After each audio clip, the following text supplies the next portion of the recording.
সুপ্রিয় শিক্ষার্থীবৃন্দ, অনলাইন ক্লাসে সবাইকে স্বাগত।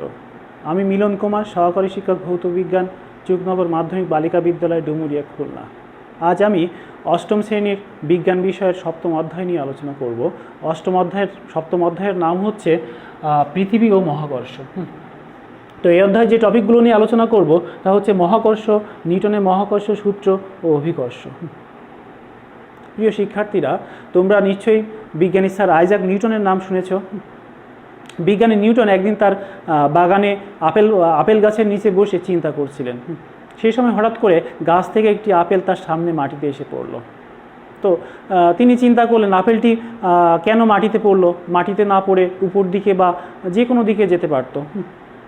তো এই নিয়ে তিনি চিন্তা করে তিনি এই সিদ্ধান্তে উপনীত হন যে পৃথিবী সকল বস্তুকেই তার নিজের দিকে আকর্ষণ করছে, এবং তিনি আরও সিদ্ধান্তে উপনীত হন যে শুধু পৃথিবী নয়, এই মহাবিশ্বের প্রত্যেকটি বস্তুকণায় একে অপরকে নিজের দিকে আকর্ষণ করে।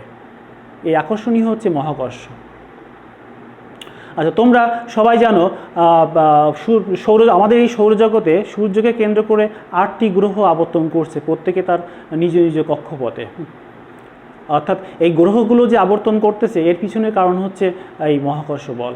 আবার তোমরা জানো পৃথিবীকে কেন্দ্র করে যে চন্দ্র ঘুরতেছে এর পিছনের কারণ হচ্ছে এই মহাকর্ষ বল। তাহলে দেখো তোমরা, আচ্ছা, এটা যদি একটি পৃথিবী হয় তাহলে এর উপরে ধরো একটা চূড়া আছে, এই চূড়ার উপরে উঠে তুমি একটি বন্দুক নিয়ে গুলি ছুড়লে, তাহলে কি হবে? গুলিটি নিশ্চয়ই কিছু দূর যেয়ে ভূপৃষ্ঠে এসে পতিত হবে। আচ্ছা, তুমি যদি গুলিটির বেগ আরও বাড়াও তাহলে কি হবে? গুলিটি আর একটু সামনে যে ভূপৃষ্ঠে এসে পতিত হবে। আচ্ছা, তুমি যদি গুলিটির বেগ আরও বাড়াও তাহলে কি হবে? আর একটু সামনে যে গুলিটি ভূপৃষ্ঠে এসে পতিত হবে। কিন্তু গুলিটির বেগ বাড়িয়ে তুমি যদি 7300 মিটার পার সেকেন্ড বেগে গুলিটিকে নিক্ষেপ করো, তাহলে কি হবে? সেই গুলিটি কখনোই ভূপৃষ্ঠে এসে পতিত হবে না। অর্থাৎ ওই বেগ নিয়েই গুলিটি কি করবে?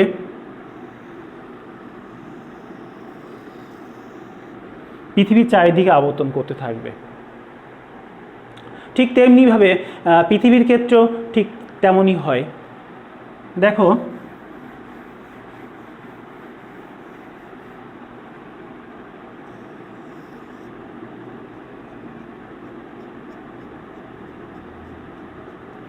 এটি যদি সূর্য হয় এবং পৃথিবী কি করছে? পৃথিবীর ঘূর্ণনের ক্ষেত্রে দেখো পৃথিবী কি করছে? একটি উপবৃত্তাকার কক্ষপথে সূর্যকে পরিভ্রমণ করছে। আচ্ছা, এটাকে পৃথিবী ধরলাম। তোমরা জানো একটি ভারী বস্তুকে তোমরা যদি একটি দড়িতে বা সুতায় বেঁধে চারিদিকে ঘোরাতে থাকো তাহলে কি হবে? সেটি বৃত্তাকার পথে চারিদিকে পরিভ্রমণ করবে। এখন ঘোরাতে ঘোরাতে কোনো এক সময় দড়িটি যদি কেটে যায় তাহলে কি ঘটবে? বস্তুটি কী হবে? বাইরের দিকে ছিটকে পড়বে। তাহলে ঠিক তেমনিভাবে পৃথিবীও দেখো, পৃথিবী তার নিজ কক্ষপথে আবর্তন করছে এবং পৃথিবীর নির্দিষ্ট ভর আছে। তাহলে ঘুরতে ঘুরতে পৃথিবী কেন বাইরের দিকে ছিটকে পড়ছে না? তাহলে পৃথিবীর নিশ্চয়ই একটি বহির্মুখী বল আছে।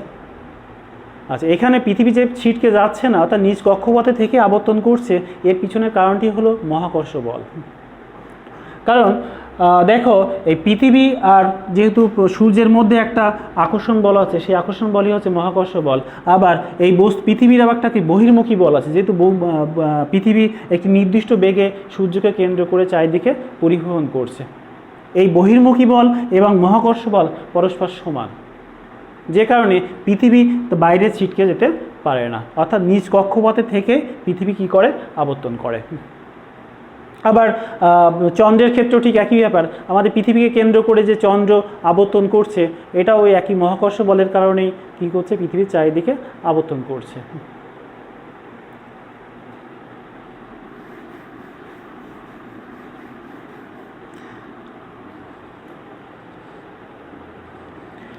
আচ্ছা, দেখো, আমি যদি দুইটি সুষম গোলক আঁকি,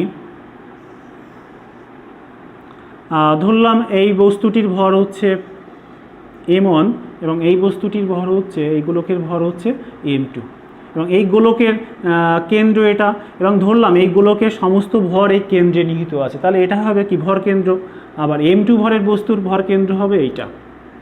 তাহলে এই দুইটা বস্তুর ভর কেন্দ্রের যে মধ্যবর্তী দূরত্ব, এটাকে d দিয়ে প্রকাশ করা হয়। আবার এদের তাহলে মহাকর্ষের সূত্র অনুসারে, নিউটনের সূত্র অনুযায়ী জানি মহাবিশ্বের প্রত্যেকটি বস্তু কোনো একে অপরকে আকর্ষণ করে, তাহলে m1 m2 ভরের বস্তু পরস্পরকে আকর্ষণ করবে। তো এদের যে মধ্যকার আকর্ষণ বল, এটাকে আমরা F দিয়ে প্রকাশ করলাম। এবং এই যে কোনো দুইটা বস্তুর মধ্যে যে আকর্ষণ বলটা কাজ করে, এই আকর্ষণ বলটা সবসময় সংযোজক সরলরেখা বরাবর ক্রিয়া করে। তাহলে এক্ষেত্রে দুইটা বস্তু পরস্পরকে কী বলে আকর্ষণ করবে, সেটা দুইটা বিষয়ের উপর নির্ভর করে। সেটা হচ্ছে বস্তুদ্বয়ের মধ্যকার দূরত্ব এবং বস্তুদ্বয়ের ভর। কিন্তু এখানে বস্তুদ্বয়ের আকৃতি, প্রকৃতি বা মাধ্যমের প্রকৃতির উপর বস্তুদ্বয়ের আকর্ষণ নির্ভর করবে না। তো বিজ্ঞানী নিউটনের এক্ষেত্রে মহাকর্ষের সূত্রটা হচ্ছে এমন,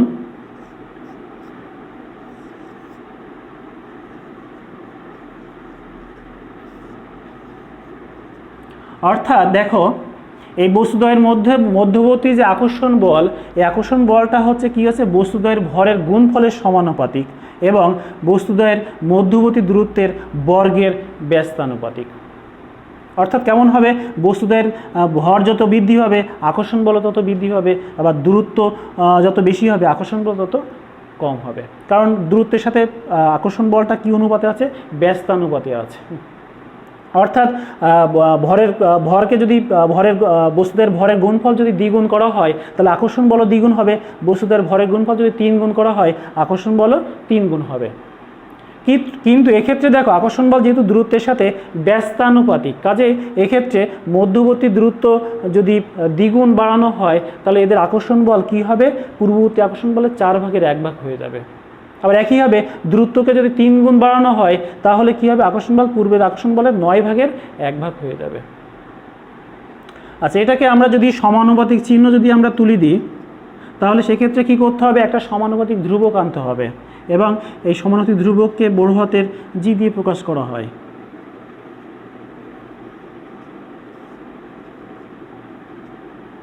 এই জি একটি সমানুপাতিক ধ্রুবক এবং এই জিকে বলা হয় বিশ্বজনীন মহাকর্ষীয় ধ্রুবক। এই জি এর মান, জি এর রাশিমালা আমরা বের করতে পারি। তাহলে এটাকে যদি আর গুণন করি, তাহলে কি হবে, জি m1 m2 equal to FD², বা এখান থেকে আমরা লিখতে পারি জি সমান FD² বাই হচ্ছে m1 m2।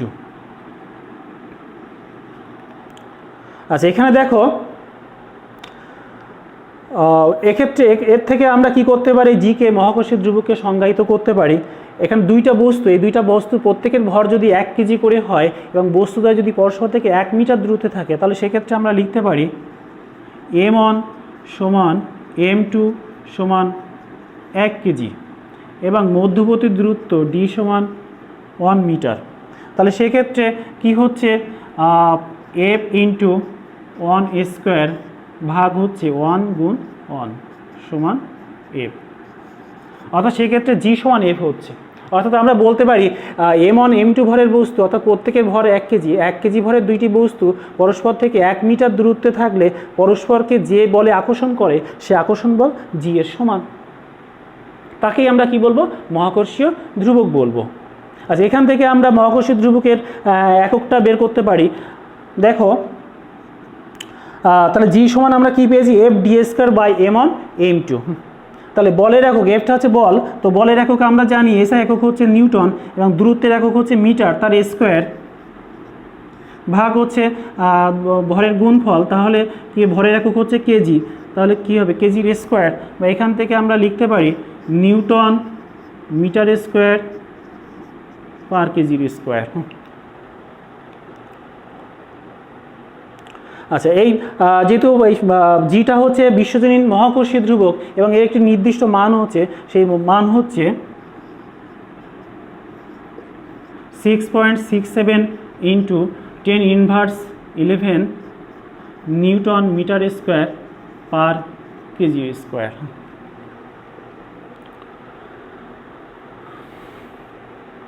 সুপ্রিয় শিক্ষার্থীবৃন্দ, তাহলে এবার দেখো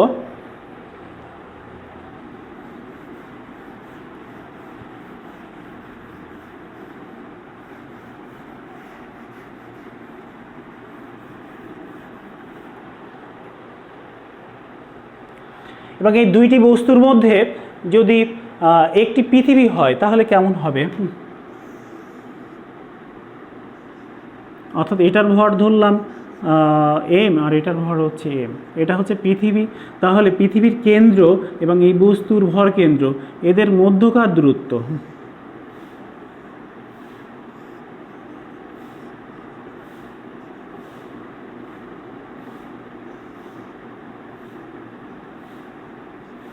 তাহলে এদের মধ্যে একটা আকর্ষণ বল কাজ করছে। অর্থাৎ পৃথিবী যদি যে কোনো বস্তুকে আকর্ষণ করে, সেই আকর্ষণ বলকে বলা হয় কি?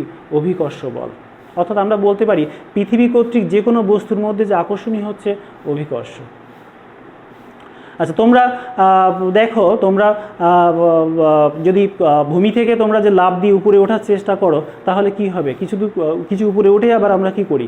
ভূপৃষ্ঠে এসে পতিত হয়ে। তো এর কারণ হচ্ছে এই অভিকর্ষ বল। কারণ পৃথিবী কী করছে? সকল বস্তুকেই তার নিজের দিকে আকর্ষণ করছে, টানছে, যে কারণে আমরা পৃথিবী থেকে বাইরে ছিটকে যেতে পারি না। আবার দেখো, তোমরা সিঁড়ি বেয়ে উপরে ওঠার ক্ষেত্রে সিঁড়ি বেয়ে উপরে ওঠার সময় সাধারণত আমাদের একটু কষ্ট অনুভব করি বা পরিশ্রান্ত হয়ে যায়, কিন্তু সিঁড়ি দিয়ে যখন নিচে নামি, অর্থাৎ নিচের তলায় নামি, তখন সেই কষ্টটা আমরা অনুভব করি না। এর পিছনের কারণ হচ্ছে এই অভিকর্ষ বল। কারণ পৃথিবী যেহেতু সকল বস্তুকে নিজের দিকে আকর্ষণ করে, অর্থাৎ আমরা সিঁড়ি বেয়ে যখন উপরের দিকে উঠি তখন কি করে? পৃথিবী আমাদেরকে আকর্ষণ করে, ওই আকর্ষণ বলকে উপেক্ষা করে আমরা উপরের দিকে উঠি, যে কারণে আমরা কষ্ট অনুভব করি। আবার একইভাবে যখন সিঁড়ি বেয়ে নিচে নামি তখন কি হয়? আমরা পৃথিবী যেদিকে আকর্ষণ করছে সেই দিকেই নামি, যেহেতু সেই কারণে আমরা এই কষ্টটা অনুভব করি না, সহজে অনায়াসে আমরা সিঁড়ি বেয়ে নিচে নামতে পারি। আবার দেখো, আমাদের পৃথিবী কিন্তু তার নিজ অক্ষের চারিদিকে আবর্তন করছে। এই আবর্তন বেগ হচ্ছে 1675 কিলোমিটার/আওয়ার। অর্থাৎ পৃথিবী প্রতি ঘন্টায় 1675 কিলোমিটার দ্রুতিতে ঘুরছে। কিন্তু আমরা পৃথিবী থেকে ছিটকে পড়ে যাচ্ছি না, বাইরে চলে যাচ্ছি না, আমরা পৃথিবীর ভূপৃষ্ঠে আমরা স্থির আছি। এর কারণও হচ্ছে এই অভিকর্ষ বল। অর্থাৎ অভিকর্ষ বলের কারণে আমরা পৃথিবী থেকে বাইরে ছিটকে পড়ছি না।